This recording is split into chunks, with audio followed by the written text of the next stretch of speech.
What?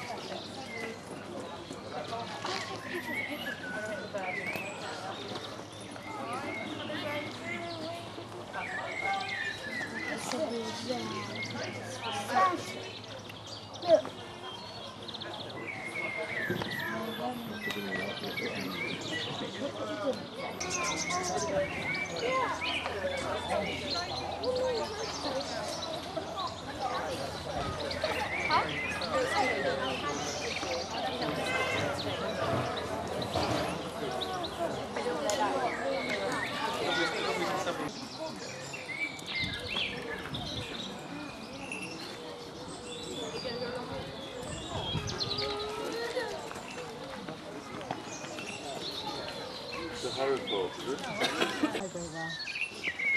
If he's a plane, we'll get in him.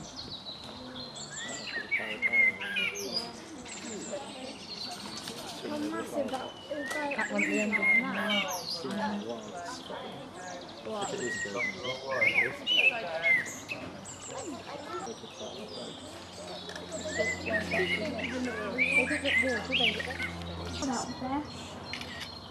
He will later because he's got a ring on if we be flying over. Come on, can we see another stamp? It's an amazing bird. Let's see. Hmm. Let's see pictures.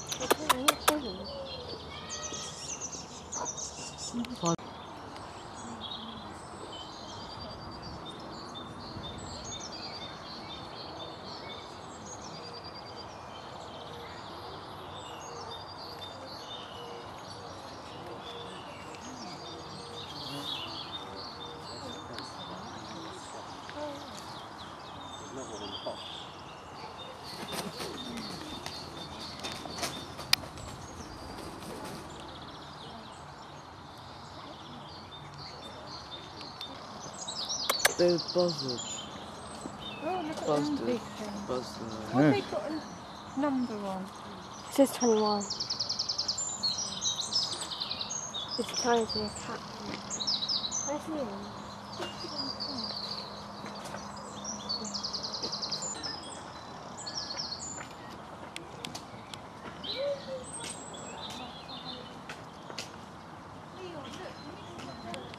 Yeah. Eat all. Hello, donkey. Hello, donkey. It's dribbling, I look. want to stroke it. I've got to take a picture. He's eating an apple of some sorts. And you'll be able to guess the numbers on the lottery. And so people poison animals like rhino to take their horn, and then they poison, or rather they shoot the rhino, they take the horn, then they poison the carcass, and then they go back 2 weeks later and pick up all the dead vultures around the carcass. And birds can't cope with that sort of destruction. As a human race, we created a drug that cured the lameness in cattle, but we neglected to realise that if the vulture ate the carcass after it had been given the drug, every vulture dies in 72 hours. We've killed 19 million vultures. Do you know it's the fastest known decline of any living species in the world? They've died out quicker than the dodo. Now, the tooth in its beak is not really a tooth, it's a notch. It fits in the vertebrae of the neck, and that peregrine will break the neck of a prey straight away. Well, who taught her to do that? Nature is just amazing, isn't it? Anyway, well done, Drifter. Thank you very much. We're going to take her home. Are we allowed to go back to vote? And I think she's the closest link between being a vulture and an eagle. You know, there's like a crossover point where are you an eagle and are you a vulture? Well, she's categorised as a vulture, but all of her personality indicates that she's eagle, ladies and gentlemen. Eagles in the wild quite often will have a big difference in size. White-headed vultures have quite a big difference in size, unlike a lot of the other vultures.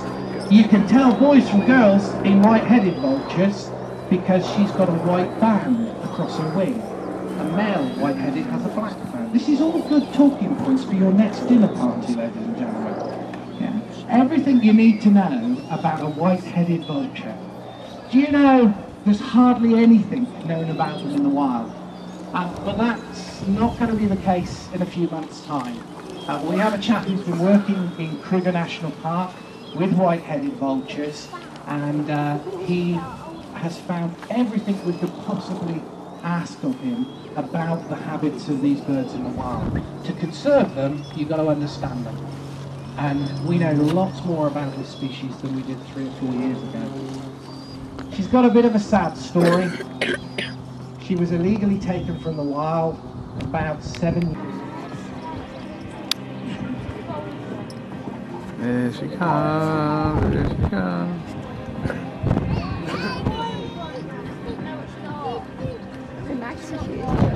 Look, see?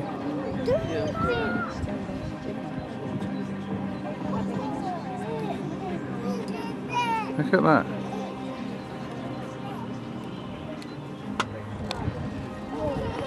There she is.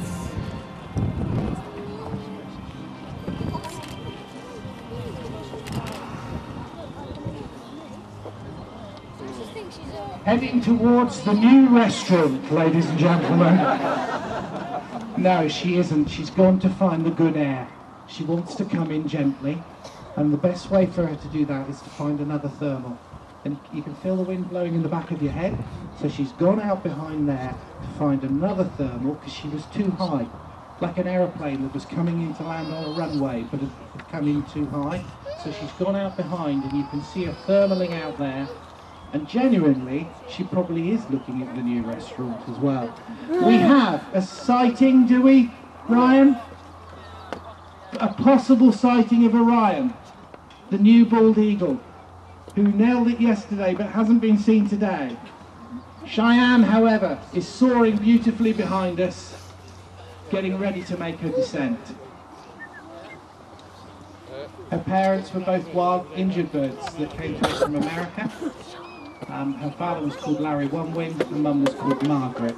Here she comes, ladies and gentlemen, heading in now with a downwind, left wing down. Listen to her as she lands.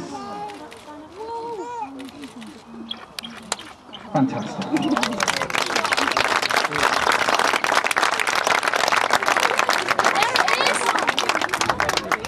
Oh, shut her Ryan! Left hand side, right hand down! First time Ryan!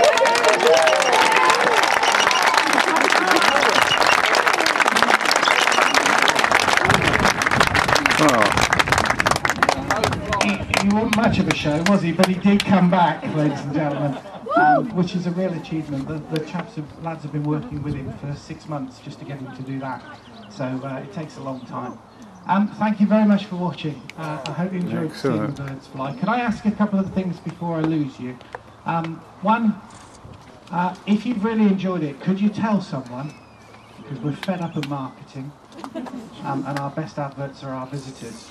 Could I ask you, if you didn't enjoy it very much, could you never speak of it again? Because you're worse. You put people off of coming.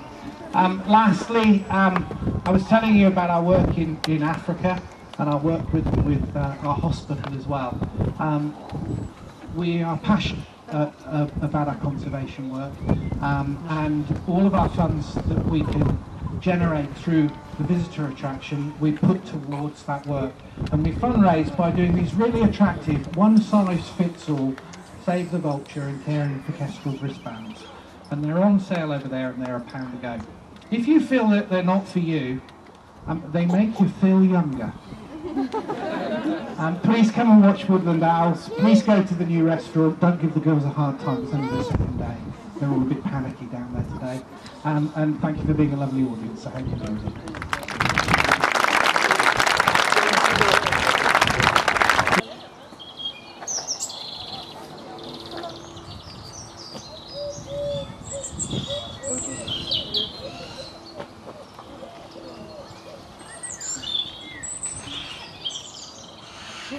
Get freaked out vultures. Yeah, you ready?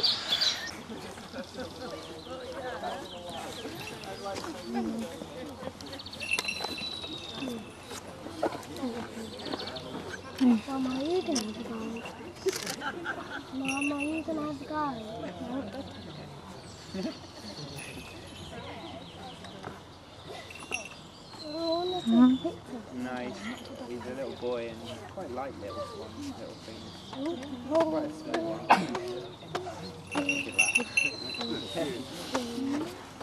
His children's birthday parties, owl experiences, loads of different things. So he's a bit of a star really. He also does our Owls by Moonlight evenings. He's on one tonight.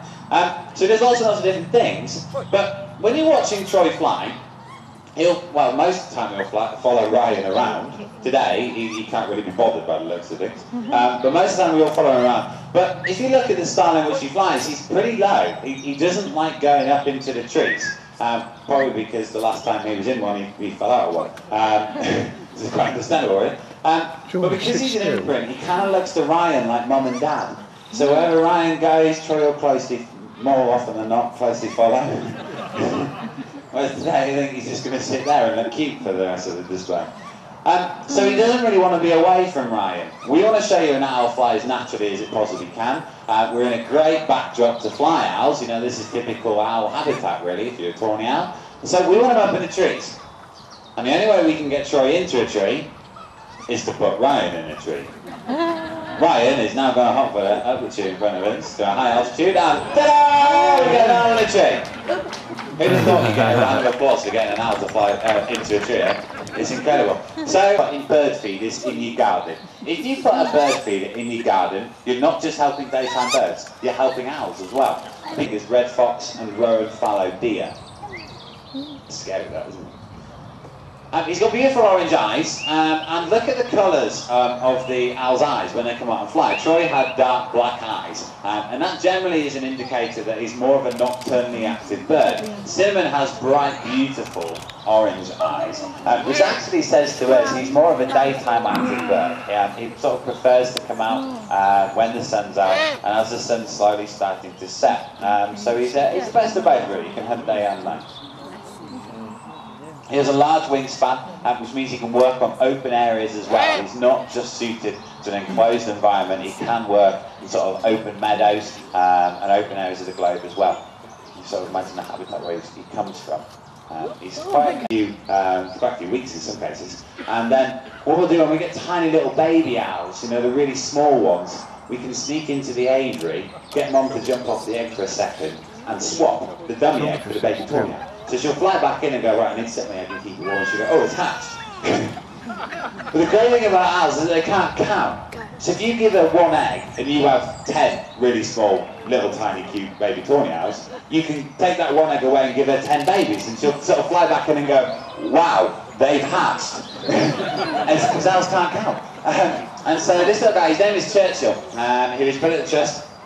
It was last year, wasn't it? Yeah, because you hand-reared him last summer, didn't you? So Ryan used to take this little guy home with him. That's fact. His feet are specially designed so he can fly past a tree and pluck a Vera's monkey by its head out of... So you're quite used to eating chicken that's been cooked? Can Dad come and film?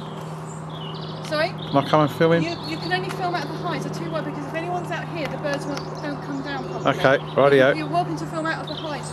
Yeah.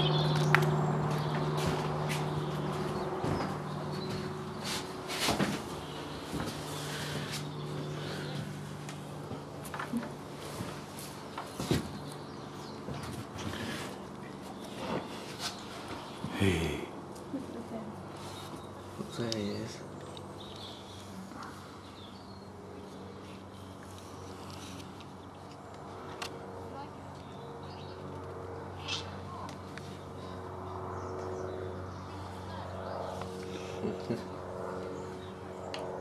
Our little David Attenborough.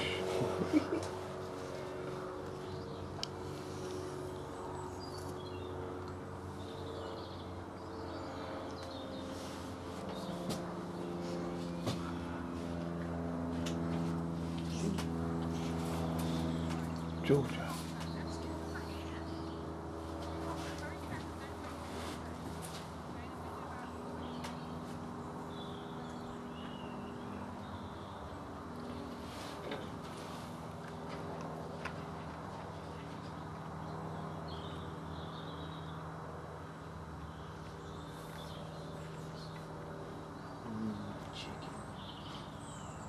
I'm hungry.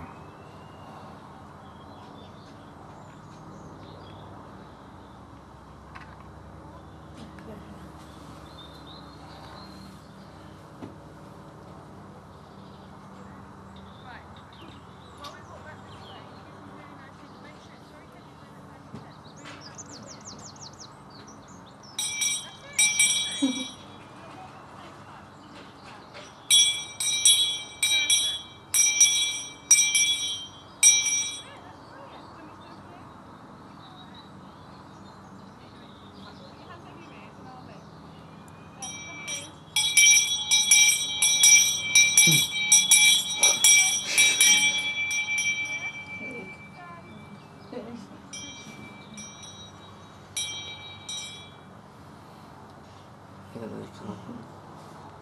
just basically get him.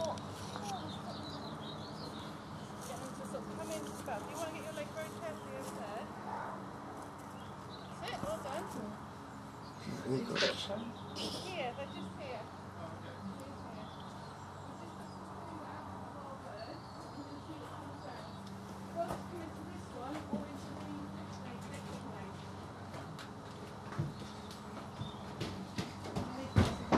Nice one. He's very beautiful. Let's see what comes down. Hawk Conservancy. Right, what have we got down? So we get very excited with the red kite. We don't get many of them. Herons, herons. Red kite. When it's the height of summer, sometimes it's a little bit dodgy to see them because the grass out there will start to grow now. There's special wild flowers and grasses out there, so when it gets really high, it's not as easy to see what comes down. So this is, in some ways, quite a good time. But the thing is, at the moment, the birds aren't very hungry. So in that way, some of them, there's not always a lot. I mean, the winter time, we can get up to 60 herons at a time and things like that. So, because they sort of rely on our food a lot more, obviously. Dad. That's what we've got. But if you, what's that over there? Now in the TV. I've just checked because I haven't been here for a while. But a couple of years ago we had kestrels and everything nesting there. I've been told there's pigeons. Yeah, Yeah, Is that right? pigeon in there. So not with quite, 2 chicks, I think. but it's still a bird. So that's something. Not a very nice bird. Wow, it's a living. Well, it's better than the box being empty because that's so often the box is empty. But we had a fight between a kestrel and a barn owl there a couple of years ago where they, in the end, the kestrels ousted the barn owl out. But I think that's a barn owl nest box. But I think the kestrels moved in, and that's actually a kestrel nest box. But the barn owls moved in there, so I think they tried to swap at one point, but it didn't work. So it just shows you what they build for certain birds doesn't always fit. The pigeons like pushing the festival things down. What's that? Yeah.